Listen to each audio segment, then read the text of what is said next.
जय माता दी दोस्तों, welcome back to my channel. दोस्तों आज मैं आप लोगों को बताऊंगी कि 2 दिसंबर के दिन कैप्रिकॉर्न की फैमिली लाइफ मतलब कैप्रिकॉर्न की लाइफ कैसी रहेगी। तो चलिए दोस्तों स्टार्ट करते हैं। थोड़ा सा मैं निकाल लेती हूँ इन कार्ड्स को। यूनिवर्स प्लीज़ मुझे बताइए कि कैप्रिकॉर्न की फैमिली लाइफ 2 दिसंबर के दिन कैसी रहेगी। 3 कार्ड निकालूंगी मैं। ओके, कैप्रिकॉर्न की love life and marital life कैसी रहेगी 2 दिसंबर के दिन। यूनिवर्स प्लीज़ मुझे गाइड कीजिए। शिट, मैं सोच रही थी मैं 2 ही कार्ड निकालूंगी लेकिन 3 अपने आप आ गए हैं। ये देखिए क्या कोई इंसिडेंस है। देखिए यू कैन सी हियर, यहाँ पे फॉरगिवनेस का कार्ड है। ये देखिए फॉरगिवनेस, 2 कार्ड आए हैं। तो पक्की बात है कोई आपसे माफ़ी मांगना चाहता है एंड ये मोस्ट प्रोबेबली आपके पार्टनर हैं। यूनिवर्स प्लीज़ इन सभी कार्ड्स को क्लियर कीजिए।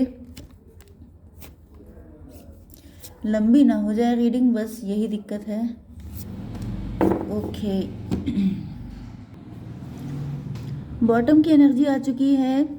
एट ऑफ बैंड की बात करना चाहता है कोई आपसे। कोई आपको लेके बड़ा पजेसिव हो रहा है। टॉरस, वर्गो, कैप्रिकॉर्न सारे साइन आ चुके हैं। ओके, तो नो नीड टू वरी। यहाँ पर नंबर है आपके लिए 8, 5, 19, 8 एंड 12। ये नंबर आपके लिए किसी भी एंगल से इम्पॉर्टेंट हो सकते हैं। बिटर स्वीट, कोई ऐसा पर्सन है जो बड़ा ही मनी माइंडेड है, मटेरियलिस्टिक है। इस पर्सन के साथ आपका रिश्ता हमेशा ही बिटर स्वीट रहा है, क्योंकि ये पर्सन थोड़ा सा ज़्यादा ही मुझे यस प्रैक्टिकल लग रहा है। मटेरियलिस्टिक, मनी माइंडेड, कड़क टाइप का। यस, एंड ये पर्सन जो है आपको मनाना चाहता है। इस पर्सन से कोई गलती हुई हो सकती है, या फिर आप लोगों के बीच में किसी तरह की कोई फाइट हो गई थी, कोई रिश्ता खराब हो गया था।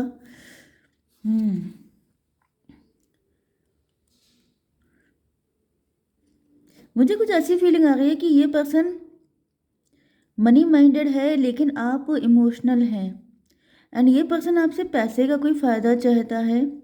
इस वजह से ही आपसे बात करना चाहता है। बहुत ही चालाक टाइप का पर्सन है। इसने आपको हमेशा बहुत पेन दिया है। अपनी कड़क बातों से, गलत सलत बातें करके इन्होंने जैसे आपको घायल कर दिया है। यस,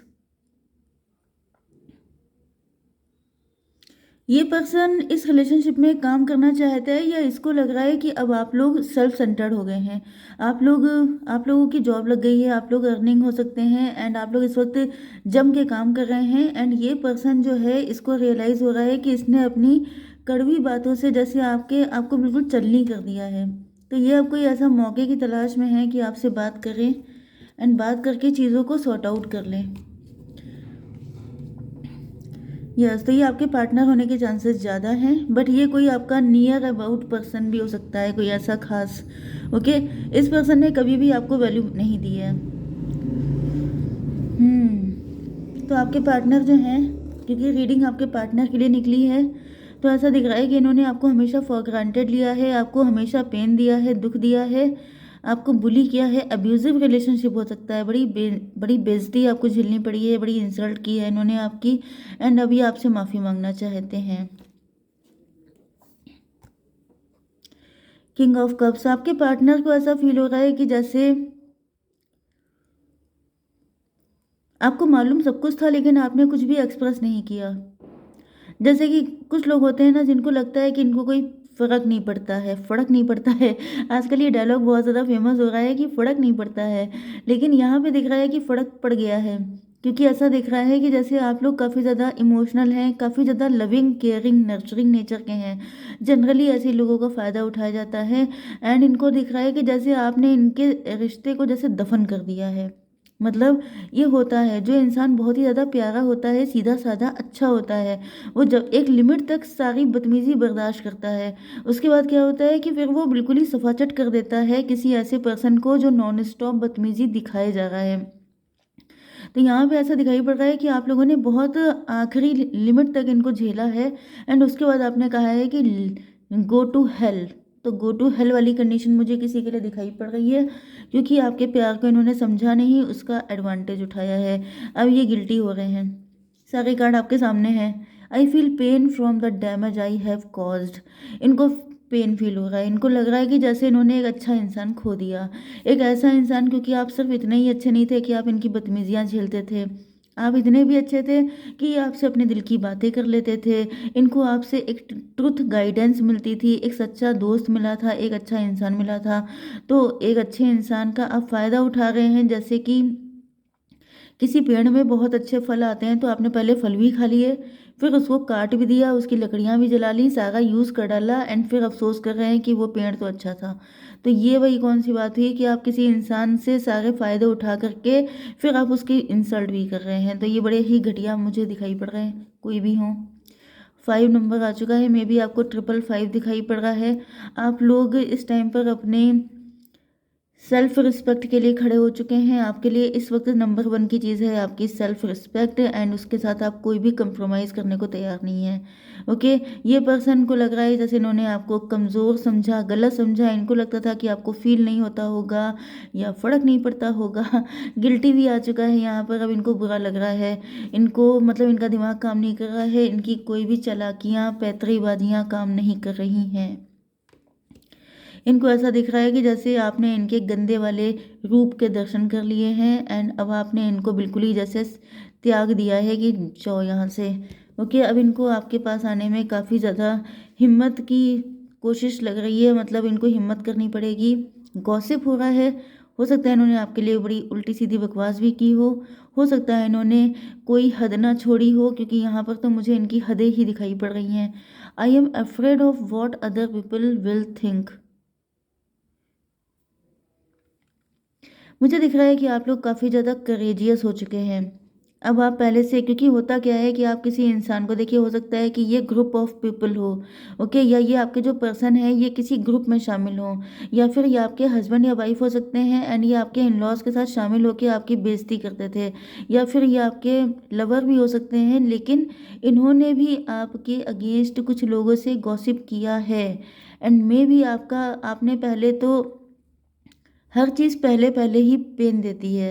ओके, शुरुआत में अगर आपको पता चला कि ये पर्सन आपका किसी से आपके लिए बातें कर रहा है या किसी के बातों में आ रहा है, तो आपको शुरुआत में ज़रूर पेन होता होगा, कष्ट होता होगा कि ये इंसान कैसा है, मुझे कैसे पार्टनर मिले हैं या मुझे कैसे इन लॉज मिले हैं। ओके, लेकिन अब ऐसा दिख रहा है कि आपको कोई फ़र्क नहीं पड़ता। ओके, अब आप काफ़ी ज़्यादा ब्रेव हो चुके हैं, मतलब अब आप इतने पक्के हो गए हैं कि आपको कोई घंटा फ़र्क नहीं पड़ता है कि कोई आपके लिए क्या बकवास कर रहा है।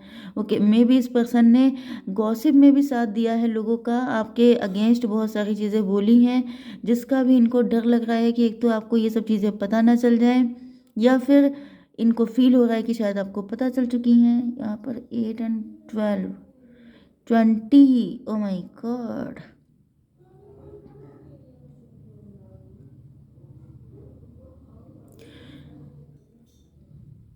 मे बी इनको इस बात का डर है कि लोगों को जब पता चल जाएगा कि आप लोगों के बीच में इस तरह का डिटैचमेंट आ गया है, तो लोग क्या सोचेंगे, क्योंकि ये अपनी पावर, प्रेस्टीज, पोजीशन को लेके काफ़ी ज़्यादा कंसर्न, मतलब आप हालत देखिए। हालत ये है कि अपनी पावर, अपनी सेल्फ रिस्पेक्ट इतनी इम्पोर्टेंट है कि डर लग रहा है कि जब दूसरे को पता चलेगा कि आप लोगों के बीच में इस तरह की कुछ नेगेटिविटी आ गई है, तो दूसरे क्या सोचेंगे। मतलब इनको अपनी रिस्पेक्ट की इतनी पड़ी है, लेकिन आपकी जो धज्जियाँ उड़ाते रहे हैं उससे इनको कोई फ़र्क नहीं पड़ा। Self centred, selfish person, pure practical person है ये। अब इनको दिक्कत सिर्फ ये नहीं हो रही है कि आपको कितना बुरा लगा है, इनको दिक्कत ये हो रही है कि अगर लोगों को ये पता चल जाएगा कि आपने इनको बिल्कुल त्याग दिया है, आपने इनको किनारा करा दिया है, साइडलाइन कर दिया है, तो फिर इनकी कितनी बेइज्जती हो जाएगी, क्योंकि ये तो हर जगह अपने आप को नंबर 1 पे शो करते होंगे कि मेरा सब कुछ फिट है, मेरी लाइफ बिल्कुल परफेक्ट है। लेकिन परफेक्ट कैसे है वो तो आपको पता है। ओके, तो अभी आपके पास आना तो चाहते हैं सारी चीज़ों को सॉर्ट आउट करने के लिए। मैं इधर लिब्रा की रीडिंग काफ़ी टाइम से कर रही हूँ, जिसमें कुछ मुझे लिब्रा वाली एनर्जी मुझे यहाँ आने लग गई है। पता नहीं कुछ लोगों के पार्टनर हो सकता है जिनका लिब्रा एंड कैप्रिकॉर्न भी हो सकता है sign, sun sign, moon sign, anything. Okay, तो यहाँ पे मुझे वही एनर्जी फील हो रही है, बड़ी ही गंदी वाली, selfish, self centred person, devilish type का, जो सिर्फ अपने बारे में सोचता है। एंड ये सोच रहे हैं कि आपसे थोड़ा सा चीज़ें मतलब सेटल कर ली जाए, जिससे कि मतलब आप इनको झेलने में माहिर हो चुके हैं, ये ऐसा दिखाई पड़ रहा है। आप देख सकते हैं कि ये पर्सन कितना अच्छा है, लेकिन ये बंदा जो है ये जानता है ये लॉयन है, मतलब डेविल, मतलब जानवर। जानवर का मतलब इनके अंदर गुस्सा भी बहुत बहुत तगड़ा होगा। ये बकते होंगे तो भूल जाते होंगे कि सामने वाले भी कुछ रिस्पेक्ट रखता है। एंड ये बड़ा ही अब्यूजिव बिहेवियर इन्होंने आपके साथ किया होगा। लेकिन है क्या चक्कर कि या तो आप इनके हस्बैंड वाइफ हैं या फिर आप इनके लवर भी हैं, तो इनको पता है कि आप आदी हैं, आप इनको जानते हैं, आप हैबिचुअल हो चुके हैं। तो ये कहीं ना कहीं आप ही के पास अपने गमों को बताते हैं आके, पहले आप ही को, जैसे क्या बताऊँ मैं। खैर, इनको फील हो रहा है कि जैसे आपके साथ ही इनकी हैप्पीनेस है, आप ही इनके ट्रू लव हैं। यस, अब इनका पूरा फोकस आपकी तरफ लग चुका है, फॉरगिवनेस फिर से आ गया है। इनको हर हालत में आपसे माफ़ी चाहिए। I am struggling to get over the past. Past इनका कुछ बुरा हो सकता है, या फिर इन्होंने जो कुछ आपके साथ किया है, जिस वजह से आपने इस रिलेशनशिप को दफन कर दिया है, इस वजह से ये सोच रहे हैं कि किसी तरीके से ये निकल आए। मतलब अब इनको अपनी गलतियां रियलाइज़ हो रही हैं। देखिए, ये जो जो पर्सन है, ये किसी नन के पास गया है, या फिर आप फादर होते हैं। भाई, मुझे क्रिश्चियनिटी के बारे में ज़्यादा नॉलेज नहीं है, लेकिन ये नन है कोई। ओके, एंड ये उनसे जैसे मेरे ख्याल से चर्च वगैरह में ऐसा होता है कि आप कन्फेशन, कुछ होता है कि आपने अगर कोई क्राइम किया है तो आप कन्फेस करके, मैंने मूवीज़ में देखा है, तो वहाँ पे कन्फेशन करके आप जो हैं हल्के हो जाते हैं, एंड ईश्वर के सामने अपने सारे जो बैड कर्मा है वो क्लीन कर लेते हैं। तो मुझे ऐसा दिख रहा है कि आपके पार्टनर ईश्वर से माफ़ी मांग रहे हैं कि मुझे माफ़ कर दिया जाए, क्योंकि इनकी ओवरऑल हैप्पीनेस आप ही के साथ है। तो अगर ये पर्सन दोबारा से आपको लगता है कि शुद्ध होके आ रहे हैं, कोई फ्लॉज नहीं है इनके अंदर, कोई नेगेटिविटी नहीं है, तो आप एक्सेप्ट कर सकते हैं, क्योंकि माफ़ करना भी बहुत बड़ी चीज़ होती है, एंड आप तो वैसे भी बहुत बड़े इंसान हैं। ओके गाइज, जय माता दी।